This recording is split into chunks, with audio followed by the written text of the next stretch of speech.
6 साल बाद आखिरकार अमेरिका के राष्ट्रपति डोनाल्ड ट्रंप और चाइना के राष्ट्रपति शी जिनपिंग की ऐतिहासिक मुलाकात साउथ कोरिया के बुसान शहर में हुई और इस मीटिंग ने दोनों देशों के बीच चल रहे टैरिफ और ट्रेड वॉर को सुलझाने की दिशा में बड़ा कदम बढ़ा दिया है। करीब 100 मिनट चली इस मुलाकात में कई अहम फैसले लिए गए, जिनमें सबसे बड़ा फैसला था चाइना पर लगे अमेरिकी टैरिफ में 10% तक की कटौती, यानी अब टैरिफ 57% से घटाकर 47% तक कर दिया गया है। ट्रंप ने इस मुलाकात को शानदार और सकारात्मक बताया और कहा कि यह अमेरिका चाइना संबंधों की नई शुरुआत है। अब चाइना न सिर्फ अमेरिकी सोयाबीन की खरीद फिर से शुरू करेगा, बल्कि रेयर अर्थ मिनरल्स यानी दुर्लभ खनिजों का निर्यात भी जारी रखेगा, जो चिप्स और इलेक्ट्रॉनिक इंडस्ट्री के लिए बेहद जरूरी है। ट्रंप ने कहा कि सोयाबीन खरीद फिर से शुरू होना अमेरिकी किसानों की बड़ी जीत है, क्योंकि चाइना पहले अमेरिका का सबसे बड़ा खरीदार था, लेकिन जब टैरिफ वॉर शुरू हुई तो चाइना ने सोयाबीन खरीदना बंद कर दिया था,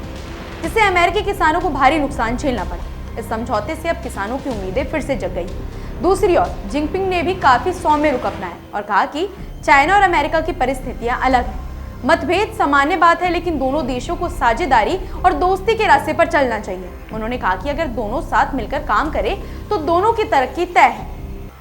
ट्रंप और जिनपिंग के बीच बुसान एयरपोर्ट पर हुई ये मुलाकात न सिर्फ आर्थिक बल्कि राजनीतिक दृष्टि से भी अहम मानी जा रही है, क्योंकि दोनों देशों के बीच लंबे समय से टकराव की स्थिति बनी हुई थी, कभी चिप्स पर, कभी रेयर अर्थ मेटल्स पर, तो कभी फेंटानाइल जैसे केमिकल पर। अब इस बैठक के बाद उम्मीद की जा रही है कि सप्लाई चेन का दबाव कम होगा और दुनिया भर के बाजारों में स्थिरता लौटेगी। ट्रंप ने कहा कि अब कोई रुकावट नहीं होगी चाइना के निर्यात में और दोनों देशों के कारोबारी रिश्ते पहले से ज्यादा मजबूत होंगे।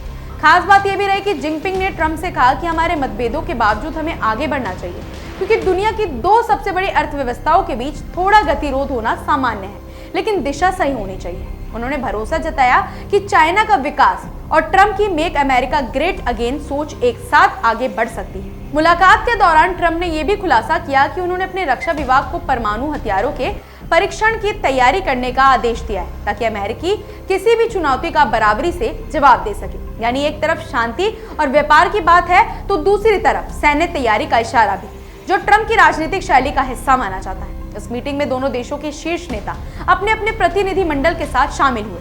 अमेरिका की ओर से विदेश मंत्री मार्को रूबियो, वाणिज्य मंत्री हॉवर्ड लुटनिक और चाइना की ओर से विदेश मंत्री वांग यी और उप प्रधानमंत्री हे लिफेंग मौजूद रहे। ये मीटिंग सिर्फ आर्थिक सौदेबाजी नहीं थी, बल्कि रिश्तों में जमी बर्फ पिघलाने की एक कोशिश भी थी। ट्रंप ने जिनपिंग को महान देश के महान नेता कहकर संबोधित किया और कहा कि हमारे रिश्ते लंबे समय तक अच्छे बने रहेंगे। जिनपिंग ने भी कहा कि हमें एक दूसरे की सफलता में मदद करनी चाहिए, जिससे दोनों देश तरक्की की राह पर साथ चले। अब जब टैरिफ कम हुआ है और व्यापारिक बाधाएं हटाई जा रही है, तो उम्मीद है कि आर्थिक माहौल में स्थिरता लौटेगी और दोनों देशों की कंपनियों को राहत भी मिलेगी। कुल मिलाकर बुसान की मीटिंग ट्रंप और जिनपिंग दोनों के लिए एक विन विन सिचुएशन साबित हो सकती है। ट्रंप के लिए अमेरिकी किसानों और उद्योगों के लिए जीत का संदेश और जिनपिंग के लिए वैश्विक व्यापार में चाइना की अहम भूमिका को फिर से स्थापित करने का मौका। अब देखना यह होगा कि इस नई शुरुआत को दोनों देश कितने समय तक बनाए रखते हैं, या ये भी किसी पुराने समझौते की तरह वक्त के साथ फीकी पड़ जाएगी। फिलहाल ऐसी अपडेट्स के लिए जुड़े रहिए हमारे चैनल द इंडिया मूव्स के साथ।